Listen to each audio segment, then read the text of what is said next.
It was the first typewriter to have the first machine to have the QWERTY keyboard. And as you know, QWERTYUIOP, that line has all the letters for the word typewriter in it. I don't think I knew that. See? So with 8 fingers, you can type the word typewriter. That is correct.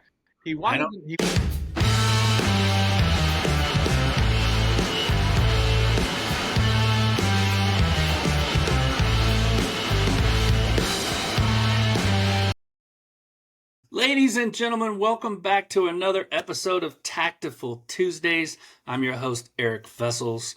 Today we have the distinct honor of hosting a true luminary in the world of print, Frank Romano. With a career spanning over 6 decades, Frank has been a pivotal figure in the printing industry, starting right out of high school at the Mergenthaler Linotype company in Brooklyn, New York, which he talks about a lot. He founded the publication Typeworld, has been the editor for many editions at the indispensable industry tool Pocket Pal, handy book of graphic arts production. Over the years, Frank has reached thousands of people through his consulting, writing, speeches, videos. His students will remember his years as a professor at RIT and research professor at Cal Poly. He's the author of more than 60 books on the topic related to 79, nearly 80 books. Old information that I researched with ChatGPT,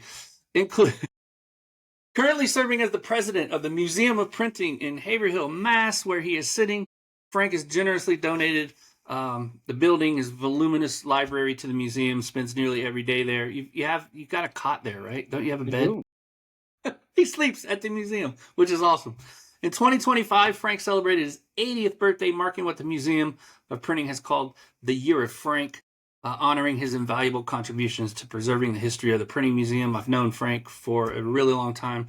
At what they think, he was one of the first people that said, "It's like a good idea. I'll help you out, kid." And it clearly helped us out. So Frank, it's an absolute pleasure to have you with us today. And I will say, you just got the longest introduction for Taktiful Tuesdays in the history of the podcast. I'm probably the oldest person you've had on. Correct. I think that's true. So I would ask you what's new, but I think I probably have to ask you what's old at the museum. We just got in a replica of a 1700s wooden English common press, the kind of press that Ben Franklin used.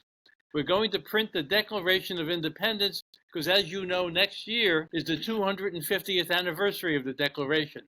It absolutely is. So you'll print some, wow. So those are the kinds that's got like the wooden plate and a screw on top thing?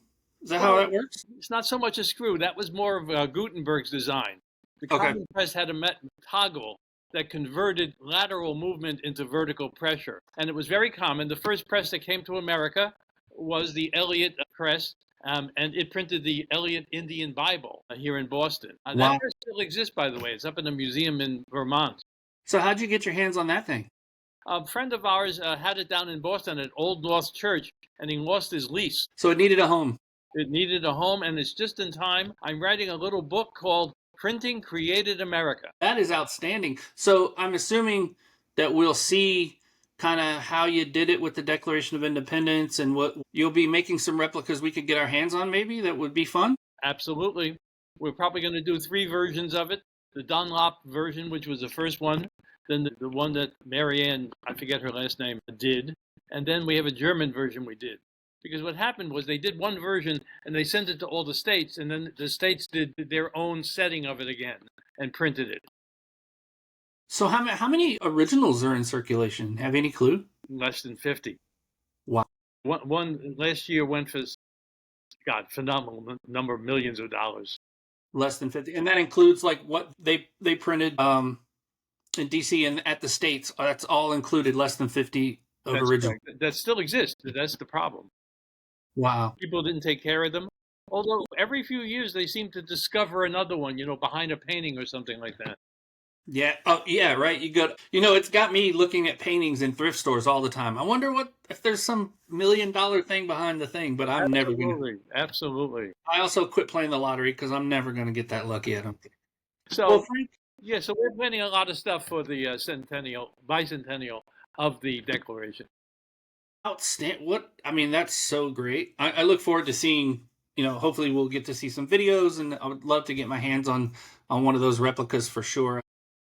I have a mini collection of printed stuff, nowhere near like your collection, but the cool stuff I try to keep. One of the things I wanted to talk to you about is you have a really unique way of, what I would say, weaving a thread through history to inform what we're doing in print today. And the question I wanted to pose to you, and let's explore it for a little bit. What are the common themes, do you think, that we've seen in printing from a historical standpoint, going all the way up through the digital age and kind of where we're at now with technology? Are there some common themes that you've seen as a historian of the craft that sort of pop out to you and can inform what we're doing today?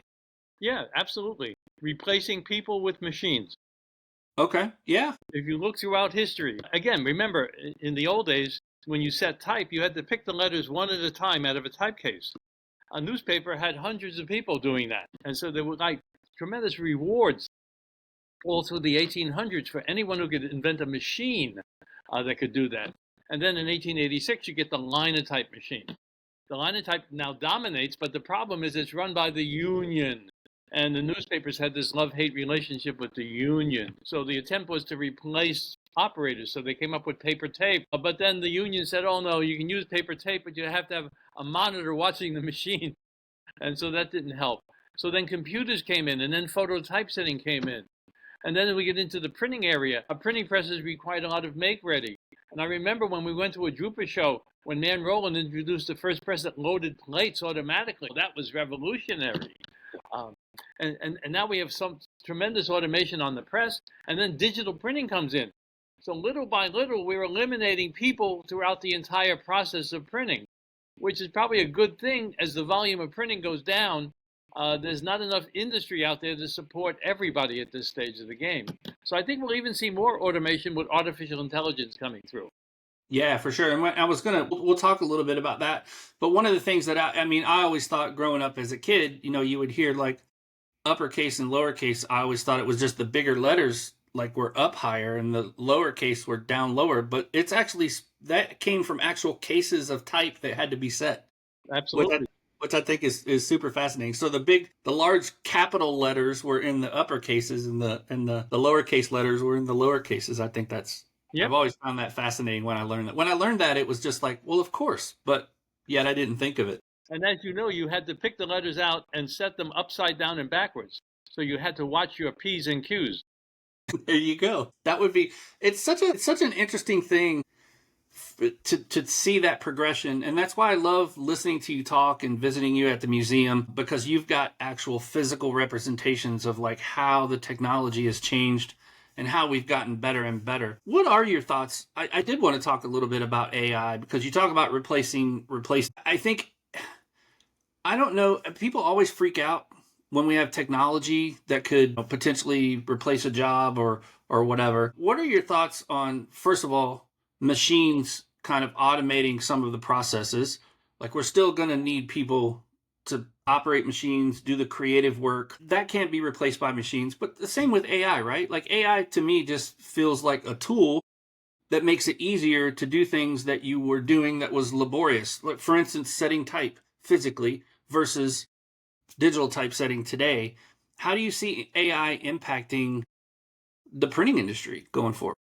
Well, if you look at the printing industry, what you'll discover is there are very few people working in the printing industry. We replaced them with automation in most cases. By the way, many schools no longer teach printing. There's very few teaching printing at this stage of the game because there's not a big market for workers in the printing industry. However, I do 34 school groups a year, and they're all graphic design classes. So what's happened is we've shifted over from the printing industry employment to really the design industry employment. So the question now is, we graduate about 50,000 students every year from baccalaureate programs, 2-year and 4-year college programs, if you will. I have no idea where they find a job.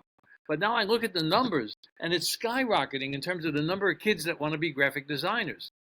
I don't know if they realize it or not, but I can probably use AI more with graphic design than I can with printing. I mean, really, when you get right down to it, it's selecting type and art objects and organizing them into some kind of a layout. AI can do that. And over time, I think that all these graphic design kids who think there are great jobs out there are going to discover that a computer program can do what they do. Yeah, that's true. I think what it occurs to me as you were talking is like, instead of let's study printing, now as it shifts to graphic design, it's let's study creative arts, and the outputs are many, right? So because you may design something for digital use for a screen, or you may design something for printed output, right? So it's now a channel and an option. And I think that's what we need to focus on in the printing industry, is like not just taking it for granted, but finding the right use cases for print, right? And I think we're discovering that. And the interesting thing that I'm looking at, a lot of the numbers stuff that we're studying, like direct mail, is sort of coming back because people are tiring of digital marketing and they want to touch and feel something again. And especially in the digital embellishment world, we're talking all the time. Just we're in the middle of a boot camp that we're doing. We do an 8-week digital embellishment boot camp. And one of the sessions, the hour-long sessions, was Daniel Dijon talking about the power of touch and haptics and how that emotes in a different way. It creates a different connection than a computer screen. So I think there's always going to be that kind of connection. I think it's just going to change over time. And like you said, we may be studying the creative arts, and print is just one of the outputs, but it's going to continue to be an output. It's fascinating. I mean, change is inevitable, as you know. At your age, you've seen a lot of it. I've seen all of it. We're hosting a meeting here in late March, I think. I wanted to, is that, yeah, that's in April. I wanted to talk about that a little bit. Right. So a workshop at the museum. It's what's new in print embellishment. Actually, it's 2 days. 1 day for printers and 1 day for designers. Yeah, April 22nd, we have Pine. Printing Industries of New England, AIGA Boston on Wednesday, April 23rd. Taktiful is one of the I don't know if you would call them sponsors, but one of the companies that's involved. HPG Print also involved in this. Duplo, Fuse Effects, LCI Papers, Infinite Foils. Definitely want to watch that. I'm hoping to be there with Kevin, and we can create some content around it. But I think a workshop at the museum, what's new in print embellishment. Everybody in that area, I hope, will come to Haverhill at the Museum of Printing and join us April 22nd and April 3rd, 2 separate days. So look, I think we're working on some actual embellished invitations and some cool digital promotion for it. So between now and April, people are gonna definitely hear about it. But I love watching you. I think one of the most exciting things for the museum for me is seeing events happen there, whether it be school kids coming to learn, whether it be networking meetings, whether it be educational, talking about digital embellishment. I love that you're doing that. Couple of questions to end up with, and these are kind of a little bit fun. I want to know, you've traveled pretty extensively, pretty famous for not wanting to fly, although you have. So I want to ask you, what is your favorite place that you've ever visited? Oh, wow. That's a great question. Again, as you know, I've taken 3 world cruises. You have. And the famous Drupa World Cruises, the Q. We kept track of them on whattheythink.com, as I recall. We did. We were Where's Frank? Yeah, around the world. Wow. Gosh, there were so many great places out there. I would have to say that of all the places, London has the most things of interest to me. Okay. In terms of libraries, museums, history. Every time you turn a corner, there's a building that has some link to history. So absolutely, yeah. I could spend days and days in London. Awesome. And well, you know what? That's one place that I haven't gone to, believe it or not, in all of my travels. But that's one thing I think that strikes me too, is every time I go to Europe, just we don't have the age of things here. We're such a relatively newer country, except on where you're at. On the East Coast, there's in Boston area, that's obviously a lot of old stuff. But you go to like Prague, and there's like a bridge that was built in 560 or something. I know. It's insane. Last but not least, and this is an important one too, I'm going to ask you to pick another favorite. There are so many things at the museum, and every time I've been there, I think 3 times, and I'm sure that I've not seen everything. I tend to look at the same stuff over and over again because I dig it, you know. I have to branch out. What is your favorite piece that you have in the museum, and tell us about it? the Apple Lisa. Okay.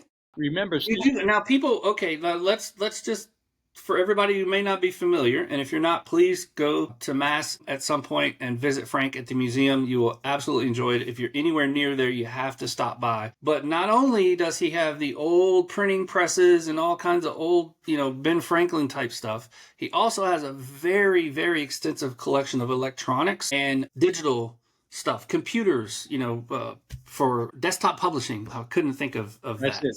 Tell us about the Lisa and why I'm a little bit surprised that it's not some kind of old printing press, Frank. Well, I'll get back to that in a second. All right. Steve Jobs, when Apple started, it was the Apple I and Apple II. The wooden thing, literally wood. Yes.